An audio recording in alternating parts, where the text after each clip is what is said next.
Buenos días.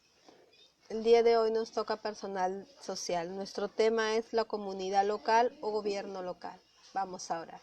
En el nombre del Padre, del Hijo, del Espíritu Santo. Amén. Padre nuestro que estás en el cielo, santificado sea tu nombre. Venga a nosotros tu reino. Hágase tu voluntad en la tierra como en el cielo. Danos hoy nuestro pan de cada día. Perdona nuestras ofensas, como también nosotros perdonamos a los que nos ofenden. No nos dejes caer en la tentación, líbranos del mal. Amén. En el nombre del Padre, del Hijo, del Espíritu Santo. Amén. Vamos a ver un video y luego lo vamos a...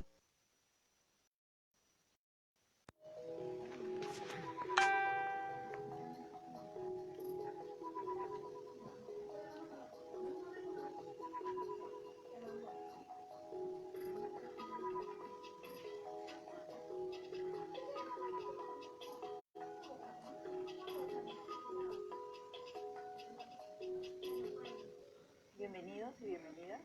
Les saluda Elizabeth Vargas Machuca, soy docente del módulo 4 de Desarrollo Local y Gestión Municipal.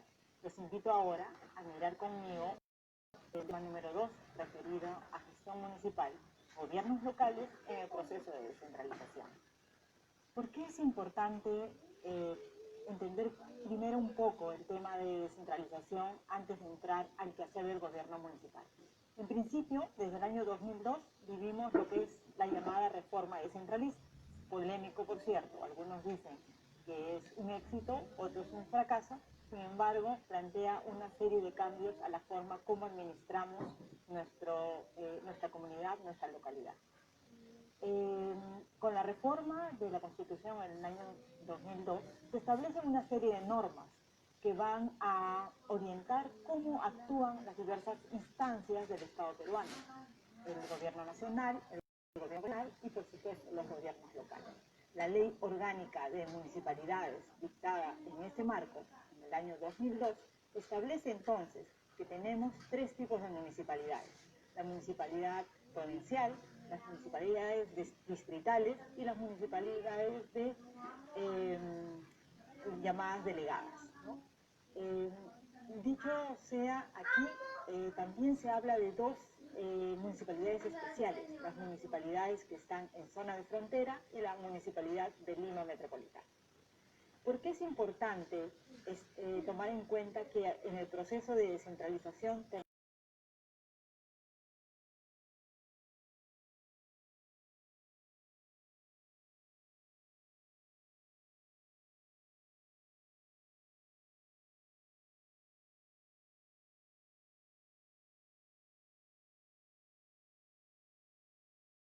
hacer posible nuestra mejora en la calidad de vida son tarea de muchos, ¿no? Los tres niveles de gobierno tienen que ver con nuestras políticas. Los gobiernos regionales y locales tendrían que establecer relaciones de cooperación para hacer posible la atención de demandas en nuestra comunidad. Y por supuesto, las municipalidades provinciales, distritales y las municipalidades de centros poblados tienen que establecer también una forma de trabajo que permita atender la necesidad de los ciudadanos. Es importante tener en cuenta que el rol del gobierno local es precisamente promover desarrollo. Y por ejemplo, cuando hablemos de gobiernos locales, tendremos en cuenta tres aspectos importantes. El principio: el gobierno local es una instancia de representación, es decir, nosotros como ciudadanos damos el mandato a un grupo de personas que administre nuestra comunidad, son las autoridades municipales. Por otro lado, es una instancia promotora del desarrollo local y como tal tiene entonces que orientar no solo las inversiones de nuestra comunidad, sino también favorecer aquellas obras que hacen posible la mejora en la calidad de vida. Y por último, un tercer aspecto importante de las municipalidades son la prestación de estos servicios públicos, es decir, cómo las municipalidades tienen aquellos servicios como partidas de nacimiento, como registros de los cambios y de las obras que hay en nuestra comunidad, cómo se da el tema de alumbrado público en algunas municipalidades rurales, cómo atendemos el tema de limpieza pública. Estos servicios son también importantes en gobiernos locales. Entonces, hemos visto que es un proceso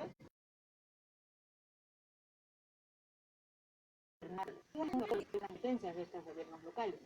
En principio se establecen competencias exclusivas, es decir, competencias que solo los gobiernos locales deben tomar.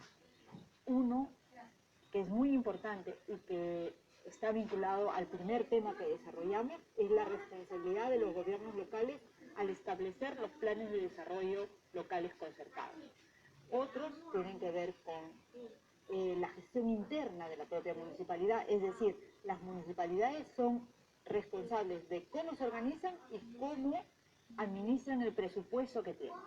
Y solo para citar un ejemplo, cómo va vinculándose con la comunidad, es decir, establece lazos de concertación, establece lazos de fiscalización.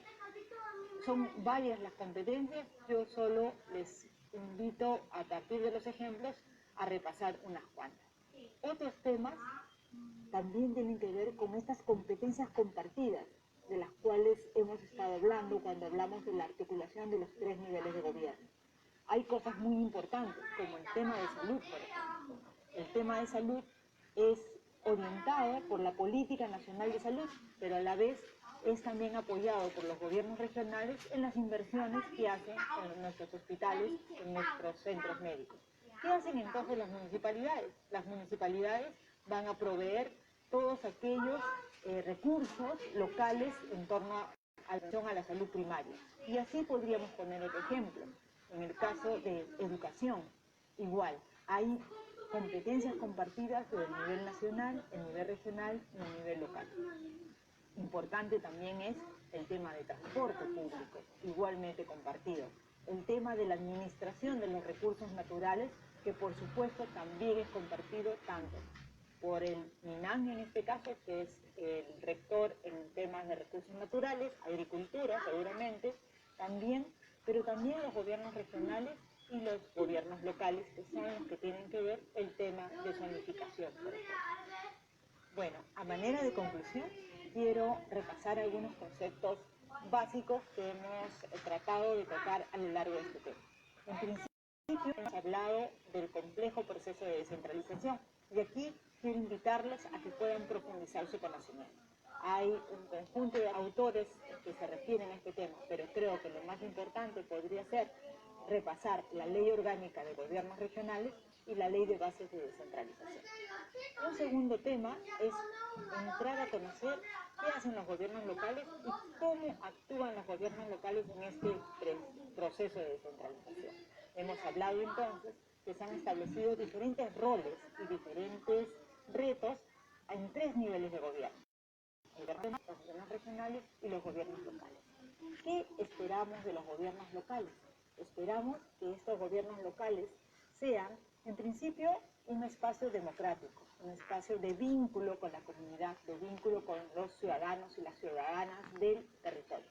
Esperamos, además, que sean instancias, ¿no?, que promuevan el desarrollo, es decir, que puedan planificar, ¿no?, y atender no solo las demandas de nuestra comunidad, sino que planteen retos para la mejora de nuestra calidad de vida. Y por último, hemos visto cómo estos gobiernos locales promueven la atención eficiente, el manejo eficiente de los servicios que nos rodean día a día, es decir, cómo se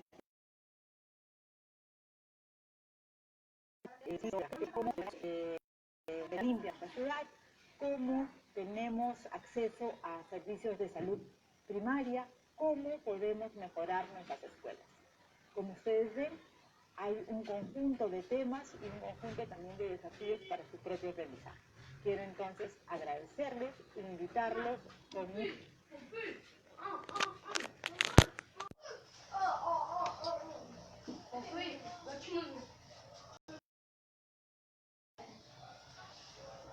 Muy bien. Hemos visto de qué se tratan los gobiernos locales, la descentralización, que no se trata de concentrarse en uno solo, sino que cada región tiene sus entidades públicas que se preocupan por las necesidades de cada región. Los gobiernos locales gozan de autonomía política, economía y administrativa. ¿Qué significa? Que cada gobierno local tiene su propia economía, su propia administración y su propia política. No depende de Lima en los asuntos de competencia, porque ellos conocen la necesidad de su región, de su departamento. Por eso la adecúan para la prestación, a la adecuada prestación de servicios públicos locales y el desarrollo integral, sostenible, armónico de su circunscripción, que significa de su región, de su localidad. Servicios locales como agua, luz, a eso se refiere. ¿Cuáles son las funciones de los gobiernos locales? Las funciones de los gobiernos locales son 1. Planificación, ejecución y mantenimiento de obras relativas a la red vial. ¿Qué significa? Que ellos ven las carreteras que estén en buen estado, o si no las arreglan.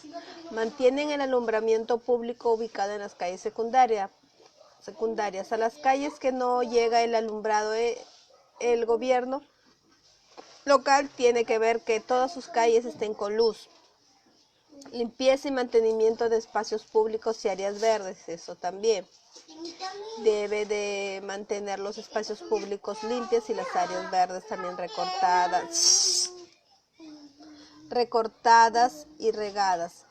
También limpieza y mantenimiento en espacios públicos. Ejecutar programas sociales, culturales y de protección del medio ambiente para así cuidar nuestra naturaleza. Cumplir y hacer cumplir la Constitución de la República, las leyes, los decretos y demás normas departamentales.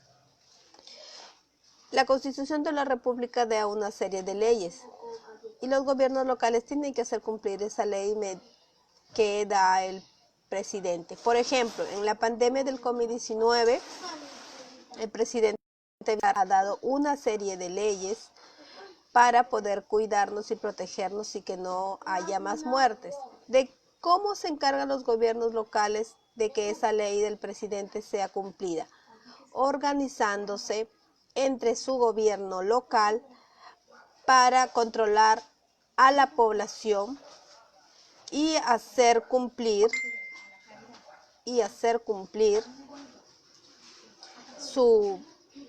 la ley que ha dado el presidente. Pues ya el alcalde ve que las personas no desobedecen, no atenten contra su vida y así contra la vida de los demás, de todos nosotros. Entonces, por eso cada local se encarga de las necesidades de cada región. Otro es, muy bien, entonces también decíamos que se trata de velar por el respeto de los derechos y garantías fundamentales, así como el ejemplo de Vizcarra que puse, y de los alcaldes. Colaborar en gestiones políticas y públicas, por ejemplo, en la selección a los alcaldes, a los regidores, eso se refiere. Colaborar, eso se refiere a las políticas, incluso para elegir un presidente también cada departamento, cada región elige, ¿no? Votamos, entonces cada entidad se da a conocer mediante el voto de urna o los votos contados. A eso se refiere a las políticas nacionales. Propiciar la participación institucionalizada de los vecinos en la comunidad local, claro, a través de los consejos vecinales. Hacer pública la información sobre la gestión municipal, claro, el alcalde tiene que dar un balance al final de su gobierno de qué es lo que ha hecho por su localidad, por su región. Clasificación. Según la ley orgánica de las municipalidades, estas se clasifican en municipalidades provinciales, distritales, centros poblados, etc. ¿Qué son las municipalidades provinciales? Ejercen el gobierno local en las demarcaciones provinciales. Las municipalidades distritales ejercen el gobierno local en su distrito. Y las municipalidades de centros poblados se crean por ordenanza municipal, provincial y ejercen funciones delegadas a las que se establecen en la ordenanza que se las crea. Para el cumplimiento de sus funciones, Las municipalidades provinciales y distritales deben asignarles recursos económicos de manera mensual. Vamos a ver un video para ejemplificar mejor el tema de las municipalidades.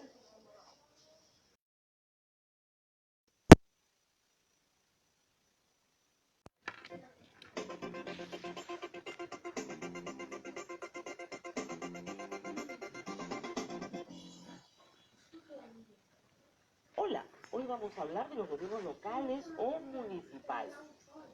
Los gobiernos municipales son muy antiguos en el Perú, pero recién en la década del 60 del siglo pasado, durante el primer gobierno de Fernando de Belaúnde se organizaron elecciones para escoger alcaldes.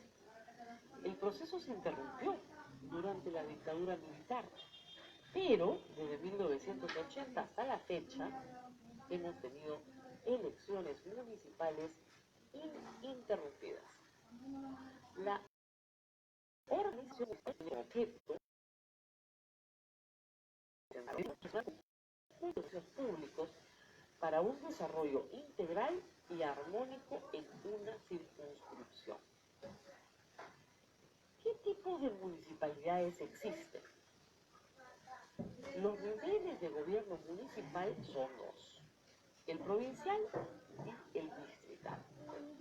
Un conjunto de distritos conforma una provincia y un conjunto de provincias conforma una región.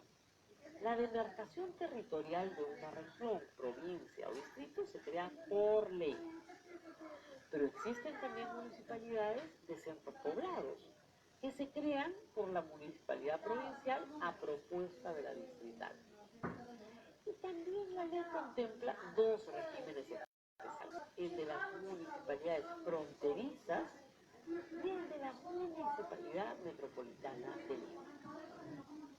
¿Cómo se organizan los gobiernos locales? Las municipalidades se gobiernan a través de dos órganos: el Consejo Municipal, conformado por el alcalde, y un número de regidores determinado por el Jurado Nacional de Elecciones, de acuerdo a la población de la circunscripción, con un mínimo de 5 y un máximo de 15 regidores. Caso especial es el de la Municipalidad Metropolitana de Lima, con 39 regidores. Este consejo es el órgano normativo y fiscalizador. Y la alcaldía, representada por el alcalde, máxima autoridad administrativa. La alcaldía es el órgano ejecutivo. Las municipalidades cuentan además con una administración municipal, bajo la responsabilidad y dirección de un gerente municipal. ¿Cuál es el régimen normativo de las municipalidades? Las municipalidades emiten, a través de su consejo municipal, ordenanzas, que son normas de carácter general, en materias en que la municipalidad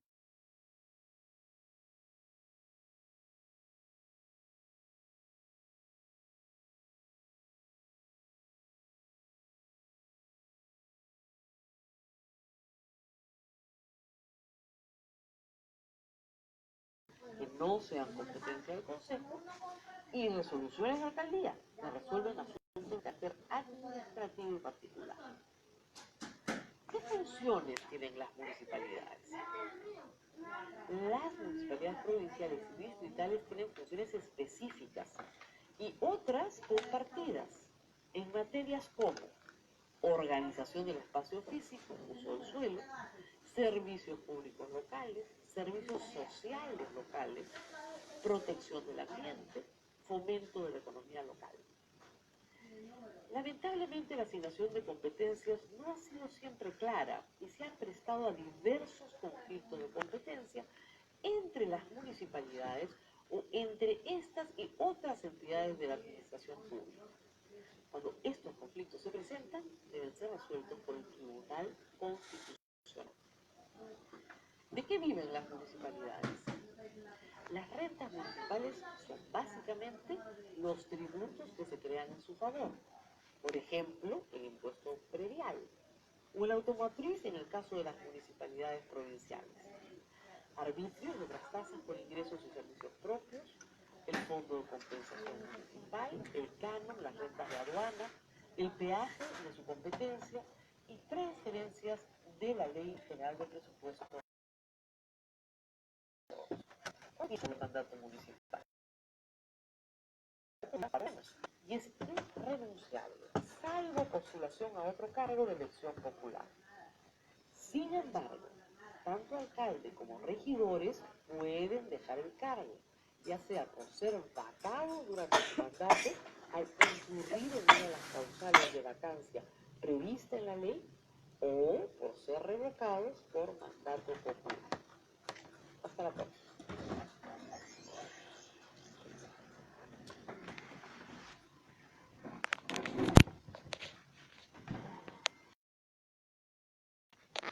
Muy bien, hemos visto cómo funcionan las municipalidades. Ahora vamos a ver cuál es su función de los gobiernos regionales.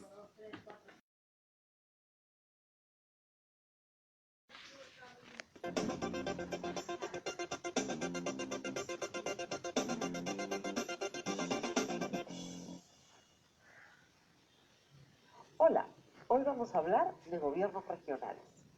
Empecemos diciendo que el Estado peruano es unitario y descentralizado. Unitario por oposición a los Estados federados, es decir, el Estado que se forma por la unión de varios Estados. Y descentralizado por oposición a los Estados concentrados en un solo nivel de gobierno.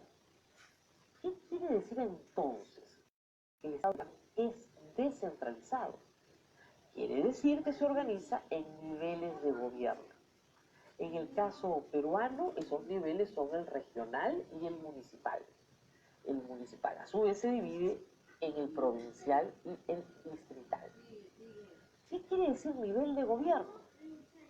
Quiere decir que las autoridades democráticamente elegidas tienen competencias legislativas y administrativas sobre el territorio que gobiernan, de acuerdo a las atribuciones concedidas por la Constitución y la ley. Así, el nivel más grande incluye el más pequeño, pero cada nivel a su vez tiene competencias y atribuciones propias. ¿Cómo se organiza políticamente el territorio? Las circunscripciones administrativas, llamadas departamentos, son la base geográfica de las regiones. Cuando por referéndum uno o más departamentos decidan integrarse sobre la base de áreas contiguas, se comenzará el proceso de regionalización, propiamente dicho. Hasta la fecha, el único proceso de referéndum llevado a cabo resultó en una negativa a las uniones propuestas. Las regiones siguen siendo hoy departamentos en su extensión geográfica. Además es región la provincia constitucional del Callao. Las provincias del departamento de Lima constituyen también una región. Y la provincia de Lima constituye región administrada por la Municipalidad de Lima. ¿Cuáles son los órganos de gobierno de las regiones? La presidencia regional, que actúa con facultades ejecutivas. El Consejo Regional, que actúa con facultades legislativas y fiscalizadoras. El Consejo de Coordinación Regional, que actúa como órgano consultivo y de coordinación con las municipalidades, integrado por alcaldes provinciales y representantes de la sociedad civil. Por voto se eligen consejeros regionales por un periodo de 4 años. El mandato de estas autoridades es revocable. El Consejo Regional tiene un mínimo de 7 y un máximo de 25 miembros, debiendo elegirse al menos uno por provincia. ¿Qué competencias tienen los gobiernos regionales? Aquellas propias señaladas en la Constitución y ley y aquellas delegadas por el Poder Ejecutivo, sean normativas, fiscalizadoras, de reconocimiento de derechos, licencias o prestación directa o indirecta de servicios públicos. El proceso de descentralización de competencias del gobierno central ha sido largo e importante en la última década. A pesar de ser una aspiración nacional, se temía que la falta de institucionalidad creara un caos. Sin embargo, luego de muchos esfuerzos, ya se encuentra regionalizada, por ejemplo, la prestación de servicios complejos como son salud y educación, la ejecución de infraestructura o la supervisión El cargador de regulación 10 luces, de Nair, muchas actividades alcánzame. productivas y de servicios. ¿Ah? Los bienes y Préstame rentas un de los gobiernos ratito. Se va a regionales apagar el provienen de la celular. transferencia de la ley de presupuesto, sobre todo tributos creados a su favor y en los últimos años los recursos del canon por la extracción de recursos naturales. Las empresas extractivas pagan, como todas, 30% del impuesto a la renta sobre sus ganancias. La mitad de este ingreso fiscal se asigna para el presupuesto regional, constituyendo una renta importantísima para el Fiorella, desarrollo no de su sucede infraestructura. en este momento, hombre. Finalmente, cabe recordar que las regiones no son estados, por tanto no tienen competencia Mami, para ten ahí crear un su propia ratito para... constitución. De no ser Snyder, así, no podría ven un ratito. preservarse el régimen unitario que adopta el Estado peruano. Ponlo acá nomás.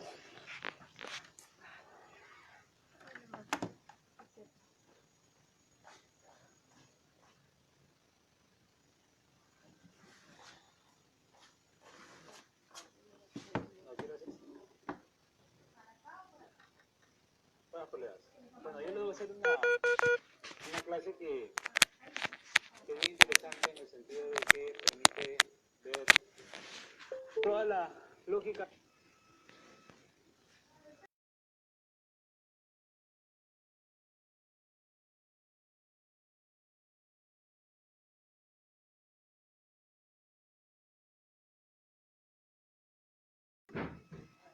Hemos visto el del gobierno, derechos de las municipalidades. Vamos a ver qué es el Ministerio Público.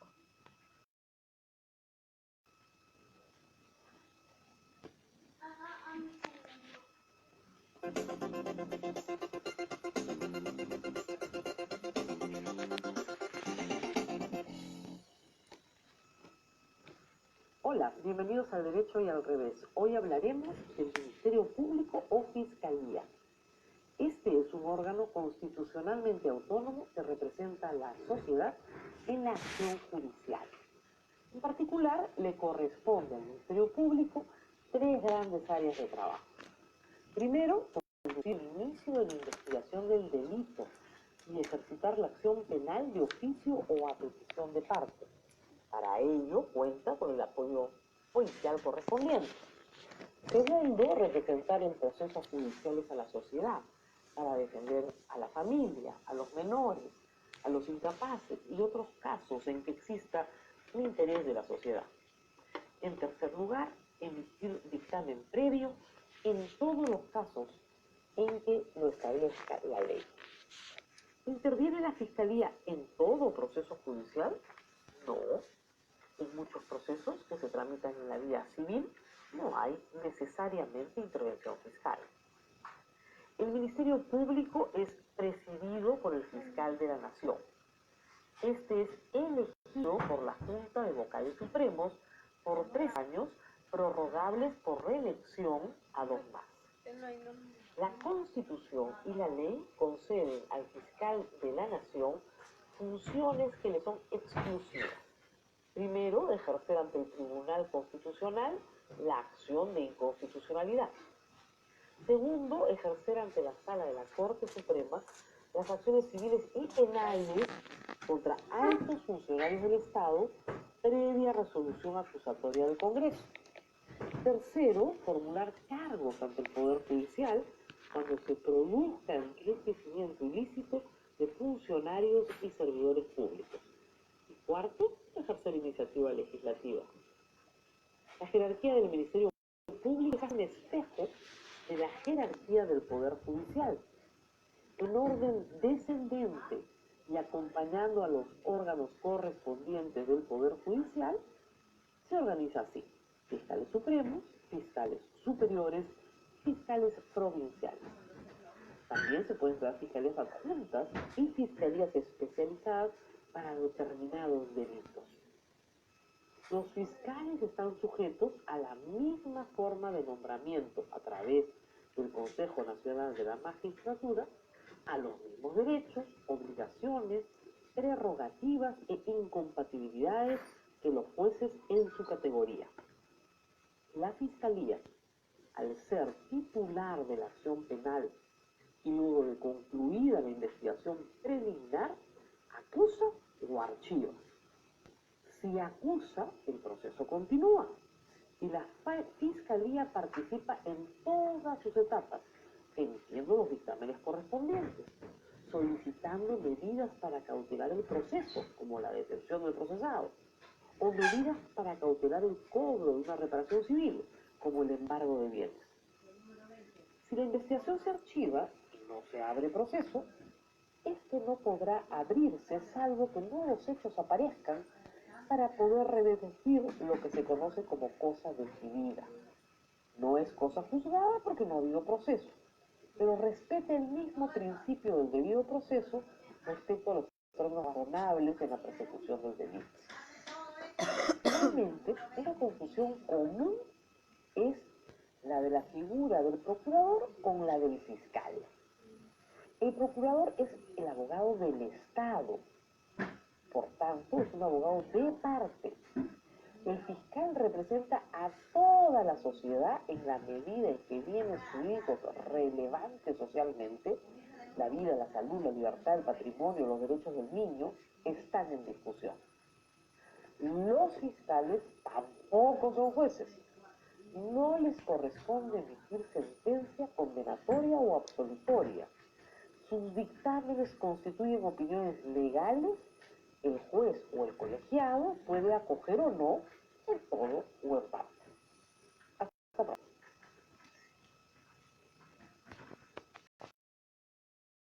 Muy bien, hemos visto de que hemos conocido un poco más sobre el Ministerio Público, sobre las municipalidades, sobre los procesos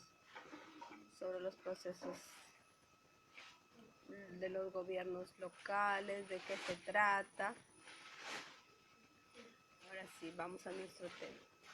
Nos quedamos en que la clasificación, y también en el video habíamos visto que la clasificación de las municipalidades se dividía en tres clases: provinciales, que ejercen el gobierno de local en la misma provincia; los municipalidades distritales, quienes ejercen el gobierno local en los distritos; y los santos poblados municipales, que se crean por la ordenanza de provinción municipal y ejercen funciones delegadas a los que establecen las ordenanzas que se las crean. Mejor dicho, ellos obedecen las leyes de las municipalidades distritales y provinciales, y ellos reciben también recursos económicos de manera mensual. ¿Cuál es la función de la municipalidad? Las municipalidades son organizadas, que corresponden al gobierno regional, que emanan la voluntad popular. Posee autonomía municipal, consiste en la capacidad de gestión independiente dentro de los asuntos atribuidos como propios de la municipalidad, es decir, tienen autonomía municipal. ¿Qué es la autonomía municipal? Es la capacidad de decidir y ordenar, que significa autoformarse dentro de sus funciones y competencias exclusivas que no pueden ser ejercidas por ninguna otra institución. La autonomía municipal tiene tres dimensiones, que consiste en que se le da autoridad para hacer cumplir los asuntos de la ley que se le ha encomendado para impulsar el desarrollo local.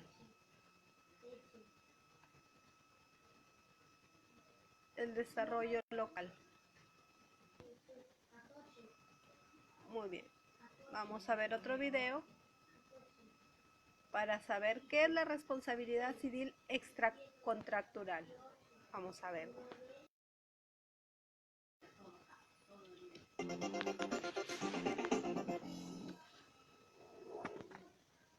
Hola, hoy vamos a hablar de responsabilidad civil extracontractual. Aquel que por dolo o culpa causa un daño a otro está obligado a indemnizarlo. Este es el principio general establecido en el Código Civil bajo el título de responsabilidad extracontractual. ¿Por qué extracontractual? Porque el daño se produce sin que exista contrato o relación jurídica entre las partes. Sin embargo, también es extracontractual cuando, a pesar de haber un contrato previo, el daño se produce en aspectos no considerados contractualmente. Para que una persona sea responsable extracontractualmente, deben confluir 4 elementos: la acción, el dolo o culpa, el nexo causal y la certeza del daño. Si falta uno de estos elementos, no habrá responsabilidad. En primer lugar, debe haber una acción o una omisión ilegítima que produzca el daño. Por ejemplo, en un accidente de automóvil, la acción es el atropello. En una mala práctica médica, el omitir suturar la herida.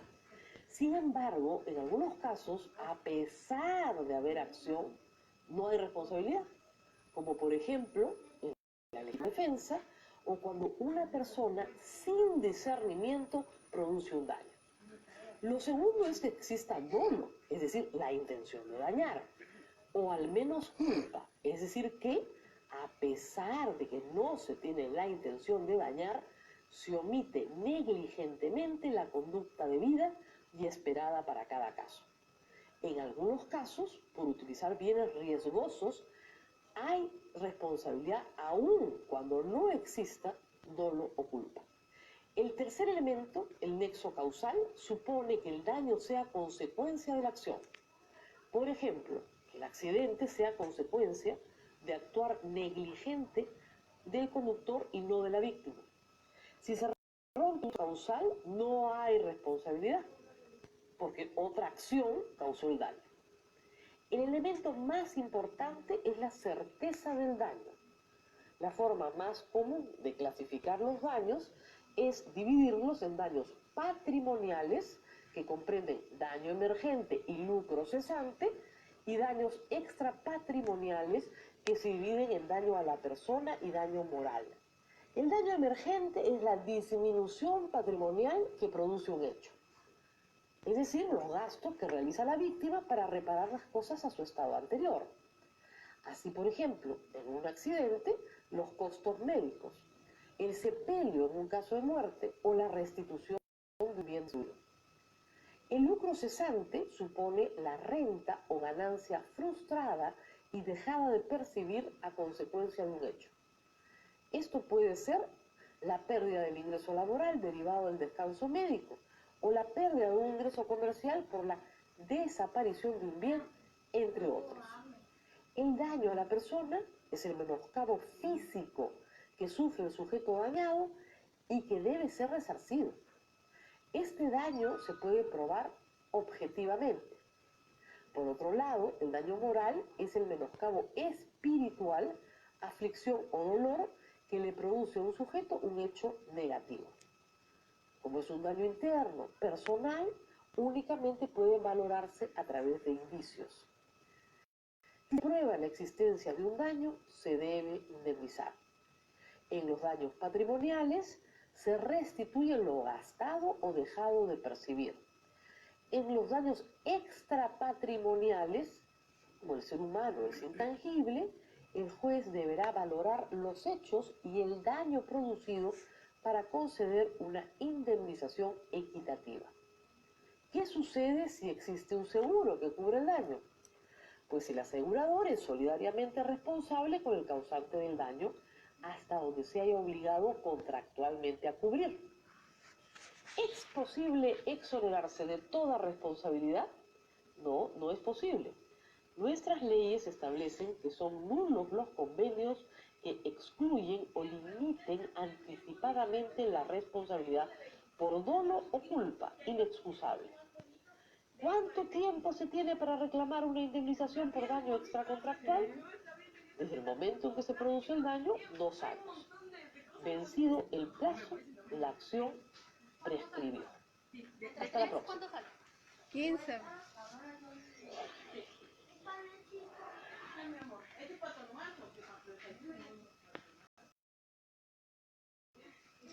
Muy bien. El credo, convenientes, es un tema muy interesante, ¿no? Algo más para nuestra cultura general. Dentro de la estructura de la municipalidad tenemos tres: municipalidad, municipio, consejo municipal. Municipalidad es la institución del Estado como como las personas jurídicas facultadas para ejercer el gobierno de un sitio, promoviendo la satisfacción de las necesidades de la población y el desarrollo de su ámbito. También tenemos el municipio, quien es considerado como la identidad que agrupa tres componentes interrelacionados: la población, el territorio y la organización local, y el Consejo Municipal, que constituye un órgano de gobierno municipal que cumple las funciones normativas y de fiscalización, integrado por el alcalde, alcaldesa o las y los regidores. Eso ha sido todo por el ese ha sido todo por el día de hoy. Gracias.